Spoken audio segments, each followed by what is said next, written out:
नमस्कार, आपके साथ मैं हूं सुरभि शर्मा। आज हम आपको ईरान के सुप्रीम लीडर खमेनेई का वो सीक्रेट बंकर दिखाएंगे जहां ना तो अमेरिकी सेना पहुंच सकती है और ना ही उसकी मिसाइलें। इसके अलावा ग्रीनलैंड को अपना बनाने की जिद में बैठे ट्रंप को उनके अपने नेटो ने क्या झटका दिया, ये भी बताएंगे। साथ ही यमन की जमीन पर सऊदी अरब का वो विध्वंसक ऑपरेशन दिखाएंगे जिसने खाड़ी में दो ताकतवर देशों के बीच जंग की शुरुआत कर दी और मिडिल ईस्ट में इजराइल की बढ़ती ताकत को चुनौती देने के लिए तेजी से उभर रहे इस्लामिक नेटो से भी आपको करवाएंगे रूबरू। लेकिन पहले 25 बड़ी खबरें। सोमनाथ स्वाभिमान पर्व में शामिल हुए प्रधानमंत्री मोदी। वैदिक मंत्रोच्चार के साथ पूजा अर्चना की। शौर्य सभा में कहा, तलवार की नोक पर दिल नहीं जीते जाते।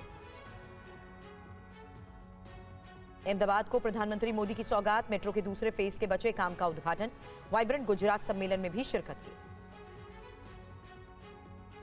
तिरुवनंतपुरम में गृह मंत्री अमित शाह का बड़ा बयान। कहा, केरल में कमल की सरकार और बीजेपी का मुख्यमंत्री बनाना अंतिम लक्ष्य। लखनऊ में जी राम जी कानून के खिलाफ एनएसयूआई का हल्ला बोल। बड़ी संख्या में प्रदर्शन। पुलिस ने कई प्रदर्शनकारियों को हिरासत में लिया। जी राम जी कानून का विरोध करने वालों पर केंद्रीय मंत्री जितिन प्रसाद की नसीहत। कहा, भगवान राम के नाम से आपत्ति वो इस देश में नहीं पनप पाएगा। उत्तराखंड के रुद्रप्रयाग में अंकिता हत्याकांड के विरोध में प्रदर्शन हुआ। व्यापारियों की सरकार से मांग, दोषियों को मिले निर्भया हत्याकांड जैसी सजा। बीएमसी चुनाव को लेकर बोले केंद्रीय मंत्री पीयूष गोयल। मुंबई की जनता पीएम मोदी के काम से संतुष्ट है। मुंबई को इंटरनेशनल सिटी बनाना हमारा टारगेट। TV9 पर महाराष्ट्र के डिप्टी सीएम एकनाथ शिंदे का दावा। कहा, बीएमसी में बनेगी महायुति की सरकार। स्वास्थ्य सेवाओं में सुधार किया, वादा किया। रविशंकर प्रसाद का सीएम ममता बनर्जी पर आरोप। कहा, संवैधानिक कामों में दखल के लिए पुलिस को बनाया हथियार।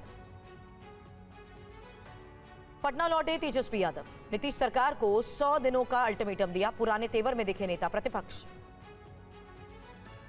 आतिशी के बचाव में उतरे पंजाब सीएम भगवंत मान। बीजेपी पर लगाया झूठ और नफरत की राजनीति का आरोप। चंडीगढ़ में बीजेपी का जोरदार प्रदर्शन। बीजेपी में शामिल पार्षद के परिजनों को जबरन उठाने के आरोप। लखनऊ में आम आदमी पार्टी का प्रदर्शन।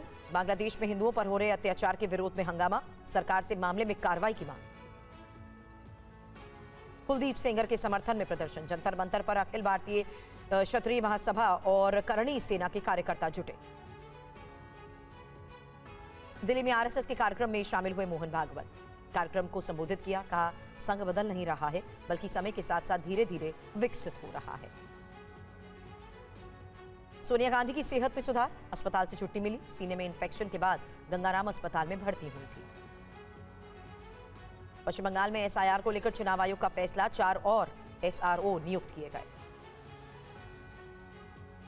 हाईवे निर्माण में भारत की ऐतिहासिक छलांग। एनएचएआई ने बनाए 2 नए गिनीज वर्ल्ड रिकॉर्ड।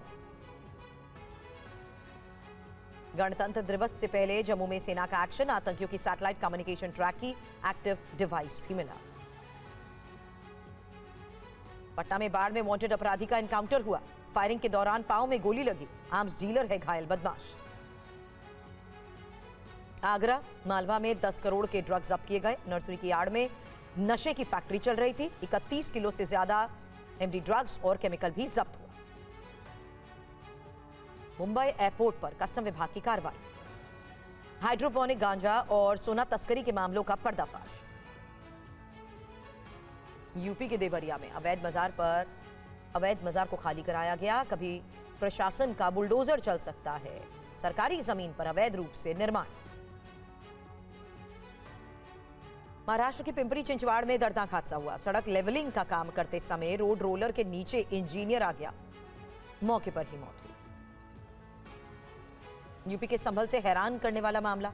सरकारी जमीन खाली कराने के लिए प्रशासन पहुंचा। जमीन पर बोई फसल भी लूट ले गए ग्रामीण। अफसर देखते रहे तमाशा।